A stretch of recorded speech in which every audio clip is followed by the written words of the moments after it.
I am Sunny. I'm Sonlight's community manager. I'm also a Sonlight mom of 2 children who have been educated since day one with Sonlight. So we are currently wrapping up level H with my oldest tomorrow, but my youngest is finishing level C and he still has some weeks left. So before we get into what I plan to do with him and how his end of the year is going to look a little different from hers, I'd love to introduce you to our other Sonlight mentors joining me now. So we have Amber and Jen with us today. Amber, do you want to tell us a little bit more about yourself? Sure. I'm the homeschool mother of 5, and I've graduated 3 out of my homeschool. Sonlight has been the main source of our homeschool curriculum for this journey. I have 2 still at home, a son who's a junior, and a daughter who's in 6th grade. So we are finishing up G. I'm also sometimes feeling a little behind every year. This year is no exception. So I, along with talking to you about this topic, will be sharing those ideas I'm having right now about how I'm going to finish strong for my school year with both my kids. Well, thank you so much. I can't wait to hear what you're doing too. Jen, why don't you tell us a little bit more about yourself? Hi, I'm Jen. I'm a homeschool mom of 4. I have 2 graduates and 2 left. One is in high school and one is in middle school. We are counting days till the end of the year. I've used Sonlight for 21 years. And we are just finishing. We finished F a couple of weeks ago, and I'm one of those moms who I don't finish everything all in one day. I'm never on the same week in every subject. So we finished math today, and we have a little bit of writing and a little bit of grammar and a couple of read alouds left to go. But read alouds aren't really a deal breaker subject for me. So we're getting there. We're there and we're not there. We're almost there because it's May, right? So who is like still organized and on track in May? Yeah. Well, perfect. So let's go ahead and start by kind of talking about how we're going to finish, what we're going to do. Like I said, I've got 2 kids in different places. Jen, you're in different places within your IG. So let's talk about it. What are we going to do to wrap up this school year, and how are we feeling about those plans now? Well, the word you used was slog. That I feel that deeply. I mean, honestly, we're kind of doing the next thing that needs to be done. And so right now that means we're doing read alouds twice a day, because I'm like, let's do school. And then in the evening when my stuff is kind of wrapping up and my day is calming down, I'm like, okay, come back. Let's just read a little more because we have to get this done. So Amber, what are you doing? Yeah. So I'm a box checker, and I really do like to finish if I can at all get done. So what I'm doing right now with my 6th grader is starting this week. We're doubling up on history readings, and that is not, and I'm on a 4-day schedule. So I can even double up on that 5th day if I really want to. That's not going to happen this week, but we doubled up. So I finished 2 weeks worth of history today. And that makes me really happy. Also, read alouds. So there was a read aloud that we were supposed to be reading that my daughter remembered from when I read it to my son, and she remembered it in great detail. So I said, you know what, we're not reading that one again. Wasn't one of my favorites anyway. We're not reading that one, and I'm on to the one that will be our last read aloud for the school year, and then of course we'll read. But math, we finished. We do Singapore at my homeschool, and so Singapore has a lot of review here at the end of her book, and then an extra challenging word problems. Not going to worry about those. Not even going to do all the reviews, but I'm going to continue to review until we're done standardized testing, because I just want to keep her fresh on that. We're almost ready to wrap up science, so I'm not behind on that. So that's how I cope. We're doing some doubling up. Perfect. Yeah. And in our house, I guess I should specify, we do still have a couple of the H read alouds left. I don't really consider that part of the IG as far as like history, Bible, science, all of those are the things that we will be done with. Yeah. And then my daughter and I will read her last, I think she's got 2 left, the last 2 read alouds kind of, throughout the summer.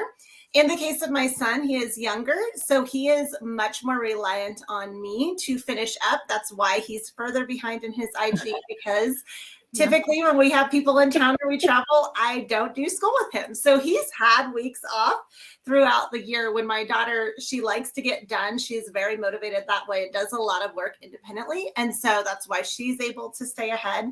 But just last night, as I was doing school with my son, I was looking at the calendar and, okay, how many weeks do I have? Is this going to run into when we want to start for next year?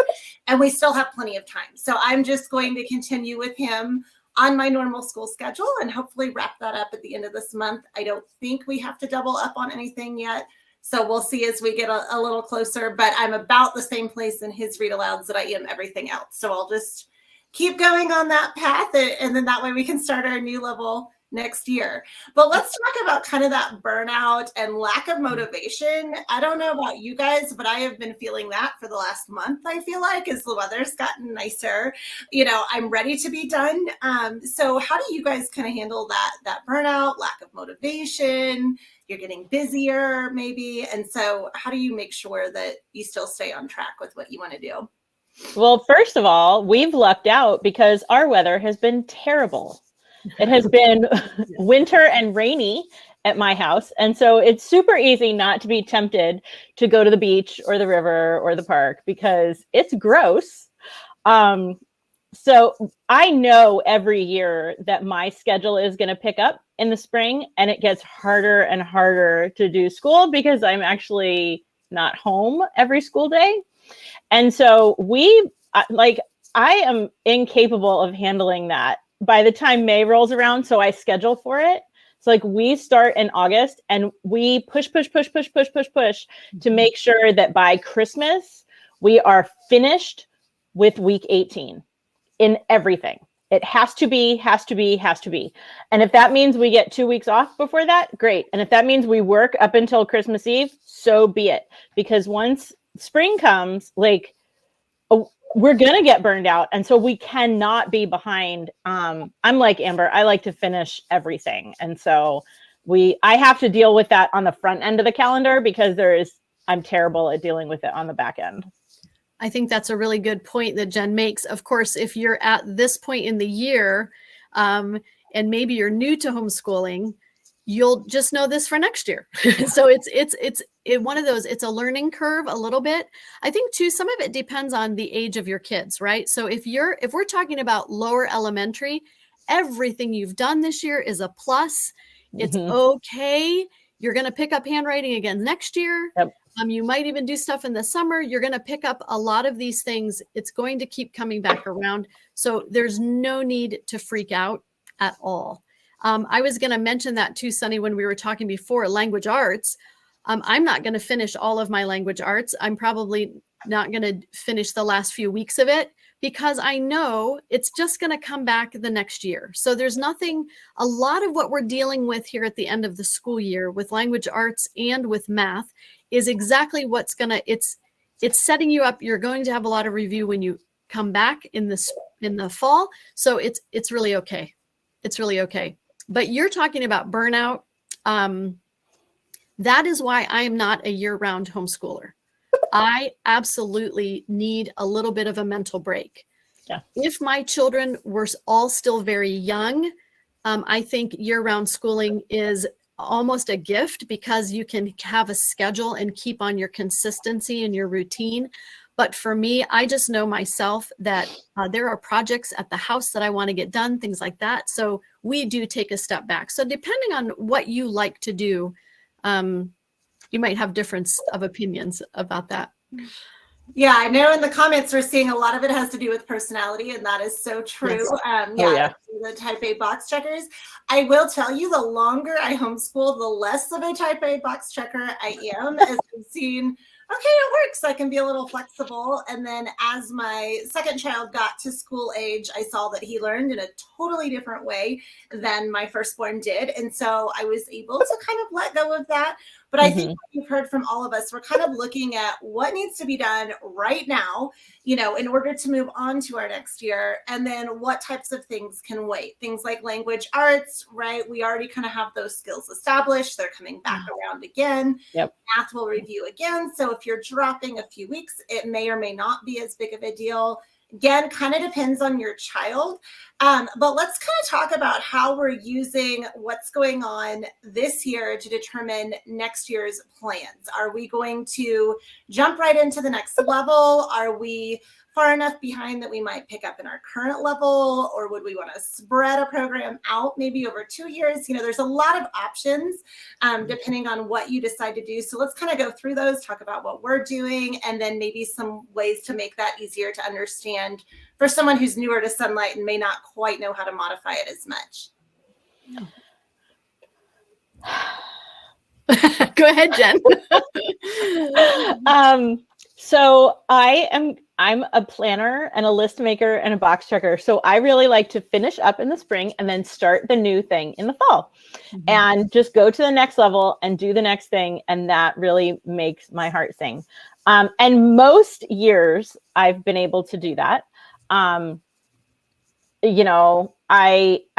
definitely think that if we had not gotten through, like at least, I don't know, 2/3 of an HBL, I would put it down and then pick it back up and start from there. And if that means that you do D and E over 3 years instead of 2 years, or G and H over, 3 years instead of 2 years, or F over 2 years, because you go down all those YouTube bunny trails about all these countries.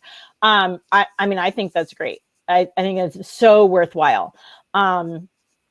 It plans. So this was one of my hardest planning for next years, because we're at a little bit of a crossroads as to what my middle schooler wants to do. The good news is he and I are on the same page. The bad news is we both see the pros and cons of two different plans, and neither one of us are really sure which one to do. So we're in a little bit of a stuck place, but like math, we will just do the next thing. Writing, we will just do the next thing. Like language arts, we will just do the next thing. I'm working on the plans for the science and the HBL as we speak. So. Yeah.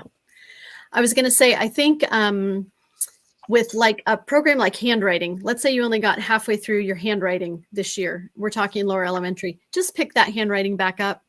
All the kids are going to end up at the same place by 5th or 6th grade with writing. Just pick it back up. You don't have to buy a whole new curriculum if you've only gotten halfway through. With math, sort of the same thing, although I think it's really important to try to continue to do math and keep up throughout the school year. Math is a skill that needs to be constantly worked at. It's not like history where we can say, you know what, we're just going to skip a few weeks of history. Math, as much as is possible, okay, barring significant trauma and stress, and those things do happen. But with math, let's say I have a child that's struggling more than I realize, and even doing math daily, we're only getting through half of that curriculum. For sure, stick right there with math and just pick up right there as you go. For HBLs, I've had times where I've spread an HBL over 2 years, but that was usually a planned thing for me. So I had my son start 100 in 7th grade. That was before Sonlight had a few other options, but I knew how much reading 100 was. So I said, all right, let's do 7th and 8th grade is going to be 100. We'll do the first 18 weeks in 7th grade and the second 18 weeks in 8th grade. Also, Sunny, I mentioned this on something I did last week, but if you get through at least 75% of your curriculum, that's really a good standard to go by. I usually up it just because I'm a box checker. So if I've gotten through about 80 to 85% of my curriculum, I feel good about moving on for the next year. Yeah.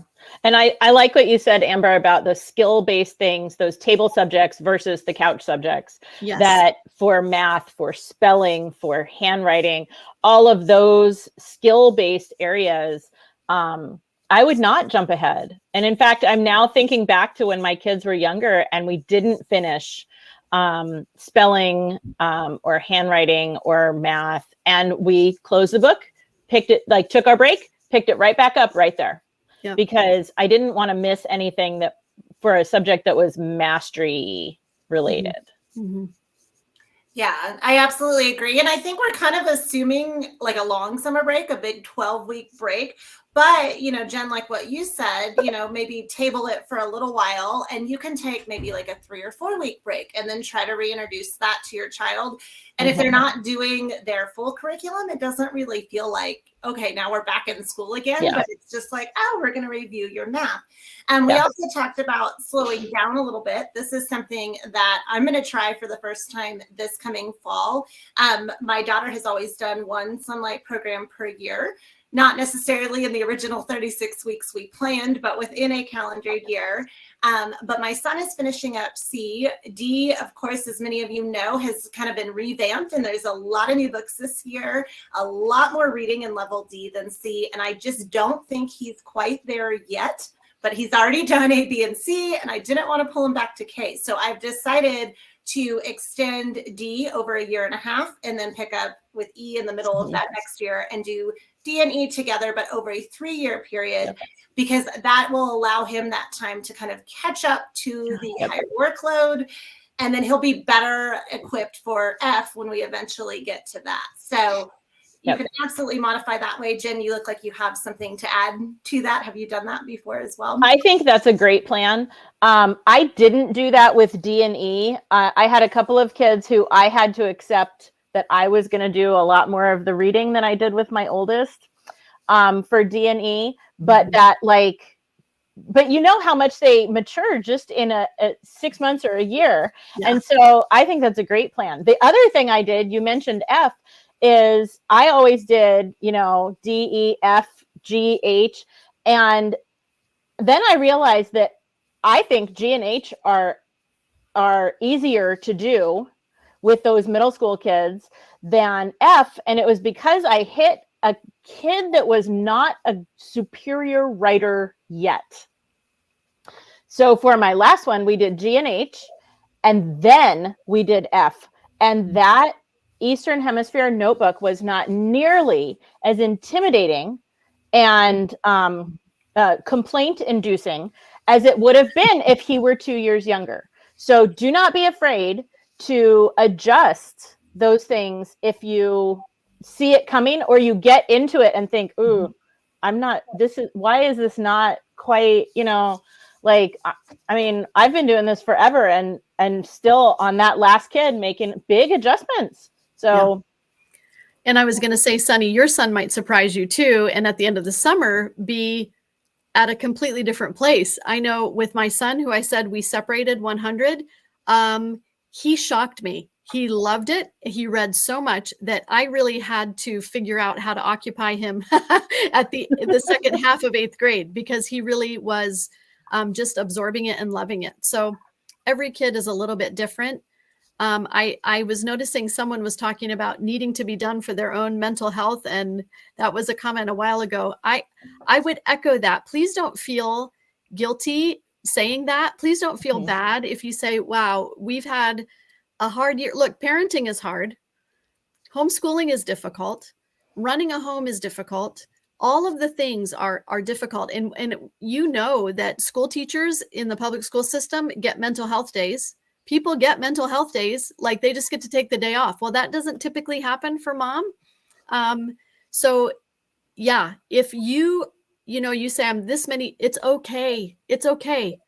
You're never, ever, ever, ever going to teach your children all of history. Not happening. What? There's always more history to know and study. So whatever you're getting through, whatever you're teaching them, if it inspires them to learn more on their own as they get older, or they go off to college and say, I'm going to specialize in the ancient empire of, whatever, that's awesome. Go for it. But right now you're exposing them, you're spending time with them, you're loving them. You're not going to cover all of history. Even if they lived with you for 20 more years, you can't cover all of history. Yeah, that is so true. I mean, look at all the things we as parents learn every day. Yeah. Or things that we forgot about when we were kids. So even if your kids forget some things, that is so helpful, Amber. Thank you for stating that and really sharing that encouragement that, yeah, as a mom, you are already doing so much. And as long as you are loving those kids and, being with them, they will learn the important things. Let's talk a little bit though about those high schoolers, or like they're preparing to graduate. Sometimes you do have to kind of keep things moving there if they plan to graduate on time. So how do you figure out, what you absolutely have to get done versus the things that are just nice to get done to still qualify for that high school credit, for their transcripts? Yeah, well, a high schooler, the class is 150 hours, right? That's the standard for a credit in high school. So you need to make sure that you are in that range of 150 hours, 75 hours for a half credit. So yes, you need to do due diligence. If you are going to homeschool through high school, you need to make sure that you're finishing enough of the curriculum that it's worthy of calling it 150 hours. So for instance, I'd really like my junior in high school to be done with school very soon. But we are doing Math UC pre-calc, and we are on lesson, I think, 24 this week. So he will be doing more lessons of pre-calc before I feel that I can award him pre-calculus credit. So we have to keep moving. It's important for us to operate with integrity. Also, I do believe that that's an important thing. And now they're in high school, they need to learn what it looks like to finish and to finish well. When they go off to college, they don't get to just say, hey, I don't feel like doing it. So it's important. Yeah. I've had high schoolers that did not always function on the same school schedule the rest of us did. Yes. Because something had to be done. Alternately, because if their work is done, then they're done. And between teenagers having work schedules or sports schedules or theater schedules, or you name it, whatever extra things that get put in the schedule of your teenager, it can look very different in terms of, where that 45 minutes a day of science comes in. And it could be 6 a.m. or it could be waiting their turn at practice or rehearsal. It could be, at midnight. And so I had to kind of learn to be real flexible about that, because it was important to me that we did homeschool responsibly and get all those hours in and cover all the material that I expected them to cover. Because so much of high school, then you have to do the next thing. So you have to finish Spanish 1 because you have to use that for Spanish 2. Yeah. I mean, the other thing is my son, for instance, took a composition class at a co-op that met 2 times a week. So if I, on his transcript, did a literature composition as 1 credit, then I could take the time he was doing on composition, have him do 20th century literature, but not have to read all of the books, because I also had this other component. So there is a way to cut back on some of that work. Does that make sense? So yeah. There wasn't enough writing to count that as an entire credit. And there is enough literature to count as an entire credit. So I could cut back on some and make that 1 credit. So other people would do 1 of literature and a half of comp. I chose to do a little cutting back because, Jen, we had the theater thing going on. We had the music thing going on that takes a lot of hours. So yeah. Yep. Yeah, and that's a good point too, that as your kids get older, they have those kind of variable schedules, but they're also more independent. So at that point, I know many of you refer to that as kind of that counselor role instead of the homeschool teacher role. And so as long as you're having those conversations with the kids, making it clear what the expectation is, that is something that they can do a lot of on their own without you having to really handhold and supervise that. And Sunny, I would say the accountability role too, not just counselor, but accountability, because everybody needs accountability, right? Yeah. Yeah. And then just a real quick thing for high school people who might be nervous, the theater counts as a credit or a half credit, depending on how involved it is. And so does music. So those are, so even though we say, well, it's distracting from like history, but it still counts as school. Still part of it. And to piggyback on that, in states where kids need a PE credit for high school, like I've had club athletes, and they not only work out enough hours to count as a credit, but they sit through team meetings about teamwork, about strategy, about all of these things that go into being an athlete. They learn about nutrition, they learn about like warming up and warming down and all of that stuff. And I calculate hours carefully. And I tell you what, even if it's over the summer, that counts. Yeah, so let's talk a little bit about that over the summer. I think a lot of times we think of our curriculum as school, and if we're done with that, that's kind of our hard stop to school. But yet, activities like that, there are ways that you can keep learning all the time that do still count, or even, I like to call it that passive learning, where your kids are learning and not realizing they're doing that. So how do you do that and keep it fun and figure out like, oh yeah, this is something that could be counted as school, even if it's not my actual, Sonlight binder. I'm not marking things off in my IG right now. The way we kept it fun was following their lead. I had one who always wanted, from the time she was like 6, she had a private art teacher. And summer, winter, you name it, that was her jam. And so she did enough hours to count. And some of them were over the summer. But there's no way I could have gotten my soccer player into an art class without, like screeching and gnashing of teeth. And so we didn't do that. He was just a different kid. And so I followed his lead on what he was going to do over the summer. Every once in a while, there's something that I force, like, hey, this is really good for you. We're going in. You may not like it. That's okay. You will be participating when I feel like there's something that's really that valuable. But, mostly they'll tell you what they want to do.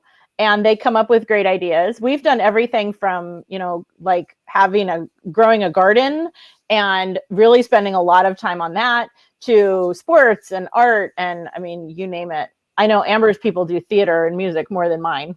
A little bit. Well, I was going to say my daughter, because we homeschool, my daughter had a fabulous opportunity to be in a major college production this past winter.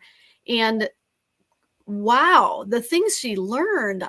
Even her singing ability, like little things like that, because she hasn't been in maybe a choir or whatever, because she had to sing so much, she's just better and more confident in public. Like I'm really, really excited for her. And so because of that, we signed her up for a week-long theater camp at the same place. And a bunch of the kids who were in that production are going to that. So that's school. It's a different kind of school. And because she's doing it in the summer, that's not taking us away from other things.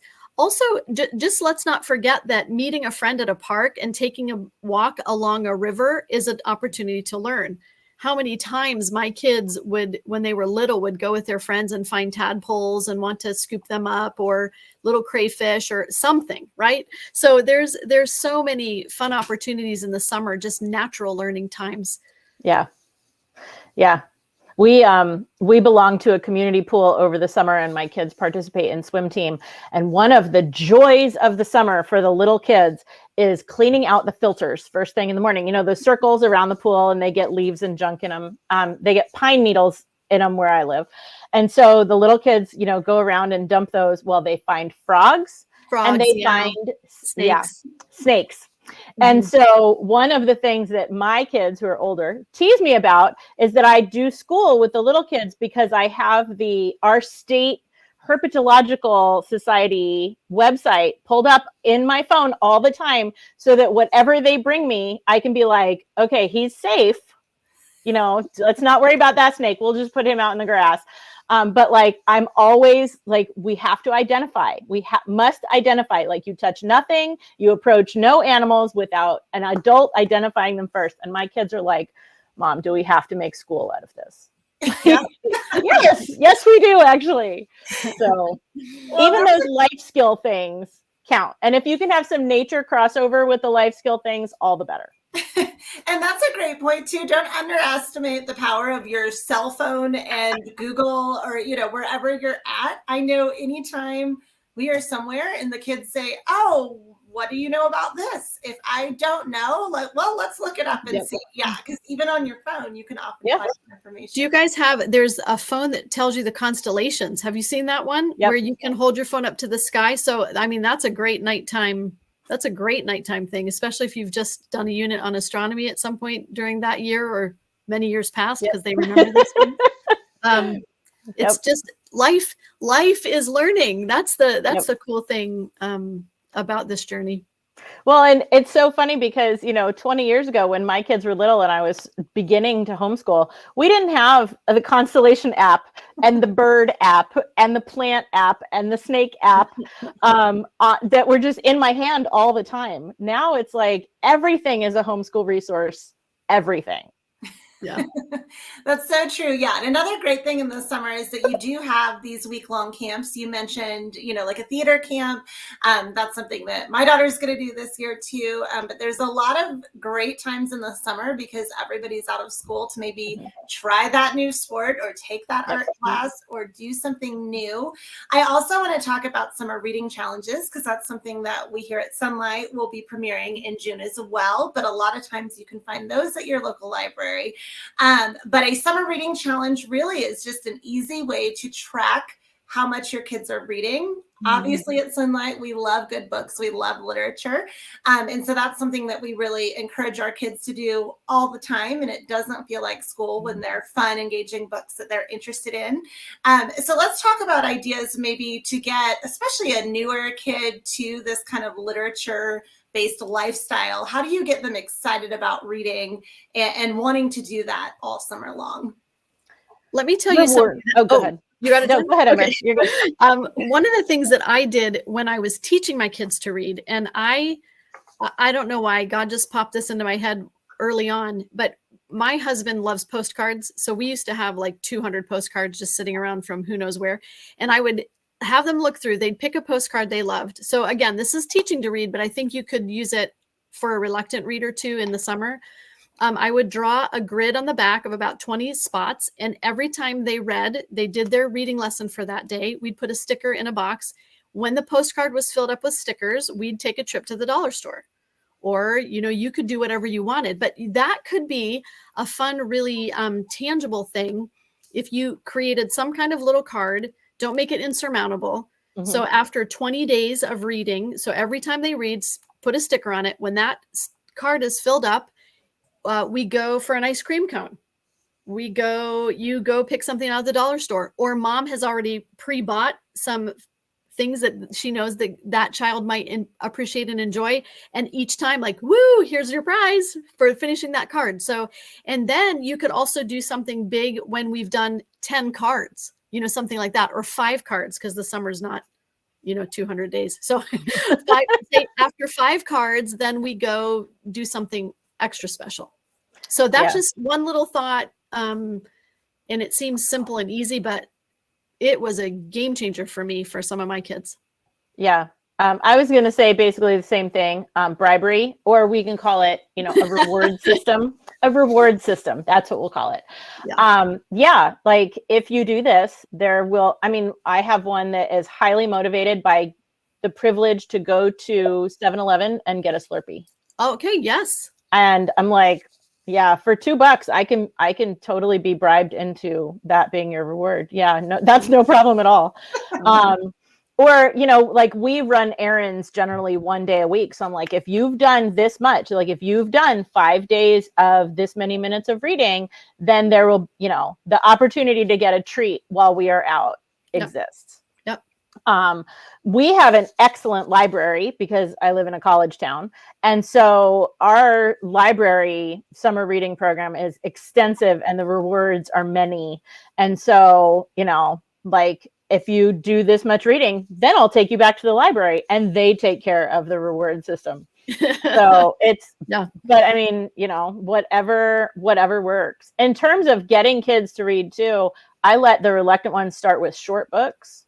I let them pick, but I will point out to them what they liked before. Like, oh, you liked these, whatever brand of easy readers it is. Here's another one that's that same level. So this one won't be harder than that one you really liked. Or you really liked this author. Remember, we read this blah, blah book for school, and that book was really funny. She wrote some other stuff. And so that's a good place to start.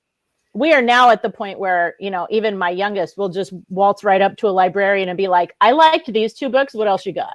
Yeah, that's good. Right. And I was going to say, remember too, timers are your friend, especially if you have a child who curls up with a book and will be there all day and you kind of have to pull them out of a cocoon, that's not an issue. But if you have one that says, if you set a timer to say 10 minutes, sweet pea, 10 minutes, depending on the age, right? Let's say it's a boy and he's about 9 and this is the last thing on earth he wants to do. Okay. My son? Not to be stereotypical or anything. For example. For example.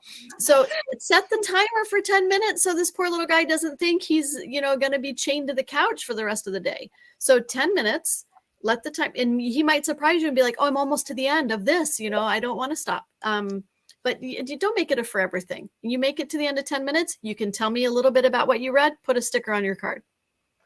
Yeah, so that is very much my son. He's only 8, but otherwise that was exactly him. Okay. And we discovered when we let him start choosing his own books that he realized, I think he thought like, oh, all books come from mom and they are what they are. And I don't love these, they're okay. But once he got to start picking out his own books, and Jen, I love what you said about asking the librarian for recommendations based on what you like, he realized there were good books out there. He just hadn't experienced books that aligned with what he was interested in yet. And so that's something great about Sonlight Summer Reading Challenge. You'll be able to, we actually have a big poster that you can get printed and then color it. And you'll be able to color it based on the number of books your children are reading or the minutes they're reading per day. And then they can turn that in at the end of the summer and receive a t-shirt from Sonlight. So that's a fun, so that'll be a really fun way to incentivize kids this summer specifically. But I did want to get to, Katie actually asked a question in the chat about some advice for starting homeschooling. So clearly we've been doing this a long time. So a lot of things that are kind of second nature to us now, that we may not think to mention. Let's give Katie some advice. She's wondering with like a kindergartner, how do you start out? What's a good schedule or how much is too much? I think we're kind of pointing out a more laid back, go with the student approach, but that can be hard to determine with a young one who's just starting. So what do you ladies think about that? Well, my 2 pieces of advice are go with the schedule you already have. I mean, if you have a kindergartner, then you've lived with this child for a while now. You know whether they're up at 5 and raring to go or what time of day they're cranky. And so use that. That's valuable information. So if you know that by 2:00, we're all cranky and nothing else productive is going to happen, then work in the morning. If you know that it takes all day to rev up and then we're like ready to rumble after dinner, work after dinner. Don't try to fight your house into somebody else's schedule. Use your own flow and your own kind of personal preferences to do that. Because in kindergarten, like if you're reading together for a half an hour and working for a half an hour, like total, in my mind, that's enough. And overkill isn't going to make it any better. Yeah, I was going to say in kindergarten, you're starting out, school should never be more than 2 hours total.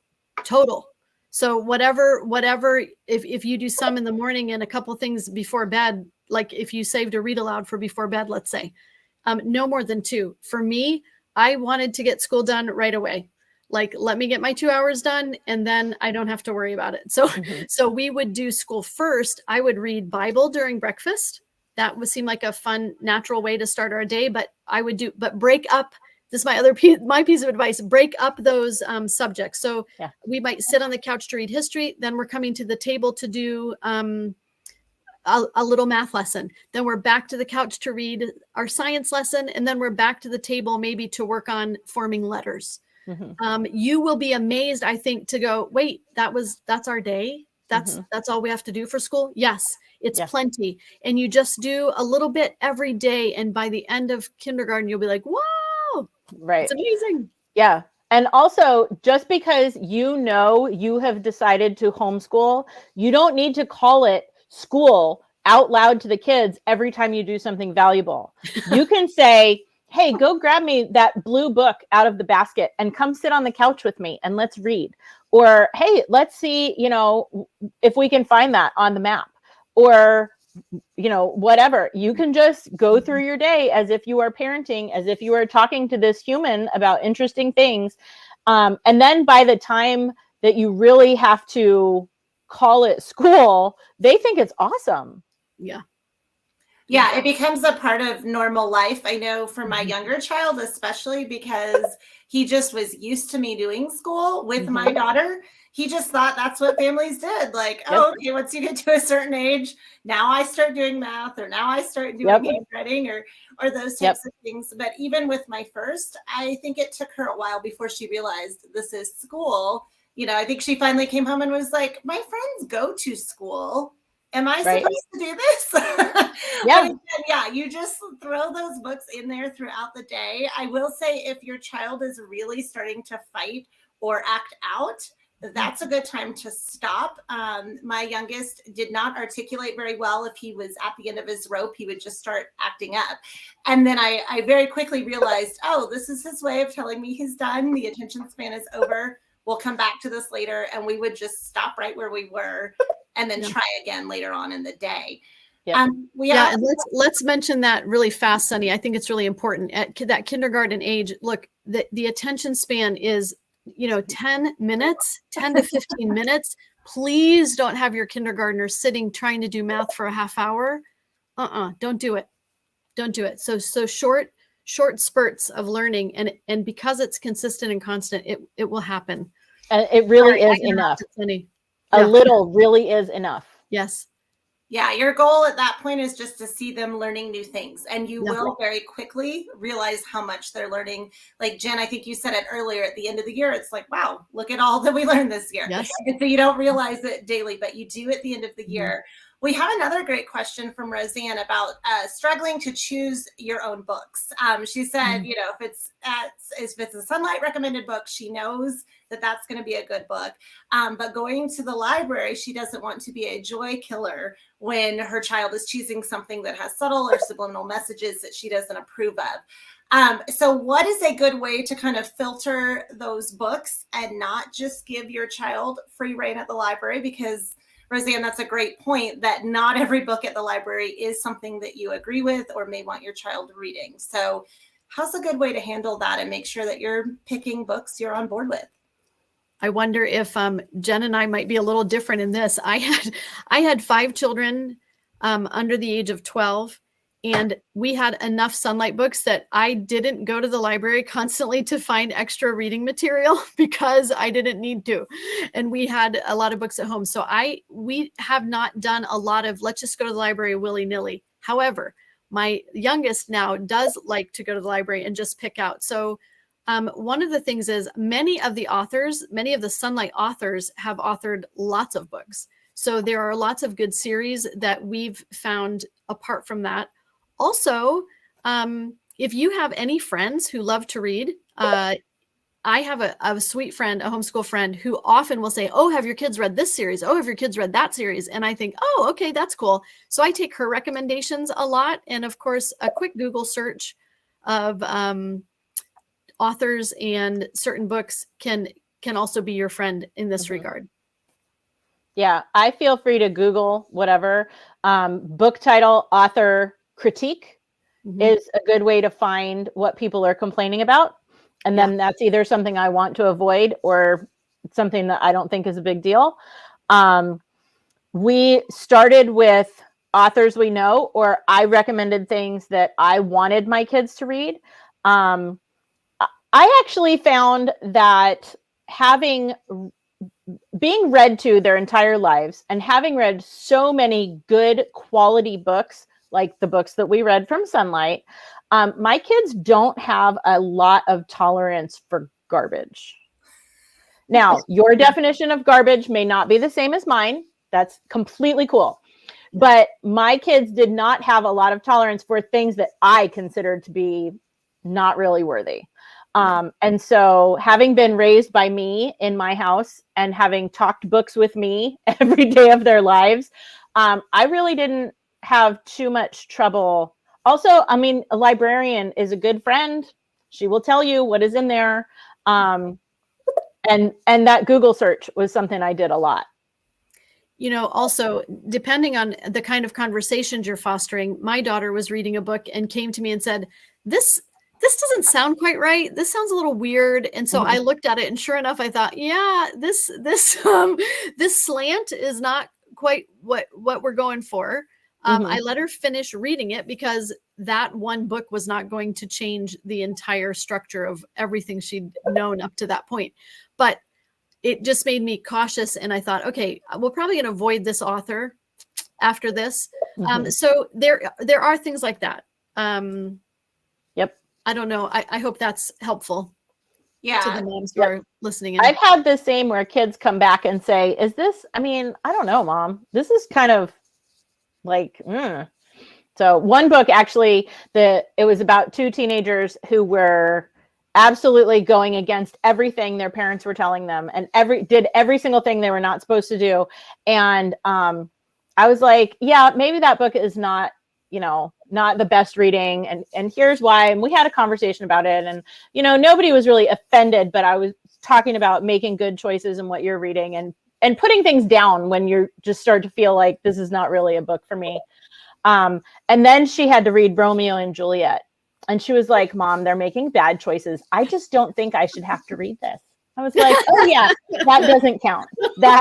You'll be reading this one. Sorry. Yeah, so teenagers, you never know what you're gonna get. Oh yeah, that one might end up being a lawyer. Just don't be surprised if that happens. That's great. Another thing I like to do, because Sonlight, so many of the books are part of a series, like you guys said, discovering, authors through Sonlight, but also checking out other books in that series. I also like to pour over our summer reader suggestions as well, not just the current ones, but what was a summer reader a few years ago, because that might be one I haven't read yet. And another great place is to get into the Sonlight app or our Sonlight Connections group on Facebook and ask, Yes. I have a daughter who is this age, she's into this. What types of books would she like? Or, things like that. We see questions like that all the time. And we've actually discovered several series of books from other Sonlighters in those places, giving some suggestions there. So we have another question in here about young kids. Let's see, it looks like it was Melanie said that, having young children and then like a 3-year-old along with that kindergartner, what can you do when you have some of those toddler distractions that you may not have in older kids? Yeah. So I think one thing that I liked to do was my 3-year-olds had alone time in a safe place for 30 minutes. So I could get a lot of school done with a kindergartner in 30 minutes. So my 3-year-old would, one house, we had a playroom that I could put a gate up across the door. I could see into the playroom. We only had safe things in there. Classical music was playing, and there were the 30 minutes. And they knew it was just consistent. They didn't, if they want to stand there and scream the whole time because they can't see my beautiful face, go for it. But you're going to have 30 minutes alone in this safe place. So I've also done that in their bedroom, whatever, but we have 30 minutes to play alone. That was helpful. So the things I knew that I really needed to be able to focus on with my kindergartner would happen at that time or at a nap time for the 3-year-old. And then also the 3-year-old can sit in a chair maybe and play with something at the table. Now I know different people do things differently. So I also had my 3-year-old backyard is fenced in, 30 minutes outside. He loved that. He would stay out there for 4 hours if I let him. But you're going to play outside for 30 minutes. Bam, we're doing history. Okay, you're coming in. We're going to do something together for 30 minutes. Now you're going to go to your playroom for 30 minutes. So I tried to structure my day that way, maybe even an older sibling. So if my daughter, my 5th grader, would play with a 3-year-old for 30 minutes, that would give me time to do something else. And then I had a 30-minute segment with just the 3-year-old. Yeah. So by that time, it's lunch. Yeah, I think I've done all those things. I had one who could do jigsaw puzzles, like those simple jigsaw puzzles, but only at the table and only during school time. Mm-hmm. And I was real strict about that so that he didn't Yes. get tired of them That's right. the rest of the day. I also was a big fan in those years of whatever time the other parent gets home, like the 3-year-old is going to be thrilled to see them. So even if it's, hey, go upstairs with dad while he changes his clothes and, you know, whatever, like, can you read him a book while you're up there? For the love of Pete, I just need 30 minutes, you know. Yeah. That worked. And once I had older kids, I had one who would take the little one for a walk. Mm-hmm. And that was a huge, oh my gosh, I am still so grateful to that teenager for just like, take this little guy out of my house for a walk, go collect rocks. I don't care what you do, just bring him back. But my second tip for those little guys is exercise them first thing in the day. You know, exercise and physical activity is not like a perk or a reward for little kids. It is a necessary need that they have. And so if we get that done first, and then I would spend my one-on-one time with the littlest ones first. And once their little tanks have been full, then we can move on with the day. But if they felt ignored or put off, I was getting nothing done with anybody, no matter what. They make you pay. And so I put the toddler on the front part of the day, and then we could kind of pass them around and work with nap time and whatever for the rest of the day. And Jen, when you said jigsaw puzzles, I was thinking about this too. I used to keep a box. So the box would have markers and crayons and maybe the water paints, you know, you dip the water in. So if you restrict markers and crayons to the table, so that's a big treat for the 3-year-old. And I kept my high chair out for a long time. So in pops the kid in a safe place. Here's paper. Here's a pair of scissors. Mm-hmm. Oh my word. That's super fun. Safety scissors, of course. At my house, it was Play-Doh. Yeah. I only pulled out Play-Doh when I was desperate for you to be occupied. Yes. That and was we even for years, Legos were only at the table on a tray. And then the tray went up at the end and it came back down. And I'm not kidding. So maybe Monday is I get to do crayons today and Tuesday is markers. And I kept switching it up so that was a real treat. And I didn't have kids painting on my walls and cutting things in because it was restricted to this special time. And so it was a treat to use that stuff. Yep. Absolutely. Yeah. And I think don't underestimate the power of the other people in your life that can help you with this. Jen, you mentioned like when dad comes home, go read a story to that child. In our home, I consider myself the primary homeschool teacher, but I am definitely not the only homeschool teacher, meaning that my husband will pick up a book and read it to one of the kids. He is our chief scientist because I don't enjoy science experiments, so he does them with our youngest. My daughter also reads to her younger brother. You know, sometimes grandma will read a book to the kids. I mean, there's so many other people that you can help, you know, kind of lean on if you have a younger child that you need to be focused on, or maybe it's your older child that you're trying to focus on. So I mean, this is a cool thing. My sister-in-law, my mother-in-law Zoom calls or FaceTimes to read. So one of the children that needs to read, she reads aloud to grandma, and they're, 8 hours apart. So that's a really sweet thing. So I think that can help too. I didn't grow up with family near me when I was homeschooling, and that was hard, but there are ways around that. Mm-hmm. Yeah, I love that. That is such a great idea. And especially now that the technology is such, like you said, that you can get on and be around the world from a relative or friend and read to them. That is great. Also, as always, if you are not a part of our Sonlight Connections community in the app and on Facebook, I urge you to join. You can get so much great advice, and you get that community from other Sonlight families to give you tips, advice, suggestions. You can see great ideas. Like I said, I have found many beloved book series because of other Sonlighters. So if you are not already a part of that, please make sure you join. As always, too, our advisors are available if you need specific curriculum recommendations and you have some questions like that, prayer, encouragement. We love to help you. I want to give a shout out to Jonna and Judy, too, who have been manning our chat. Thank you, ladies, for helping keep these conversations going. If you all that have watched today need anything at all, please reach out to us. You can find all the information in our app and our website at sonlight.com. Amber and Jen, thank you so much for being here. As always, I have a great time hearing from you all as well. Thank you, ladies. Thank you.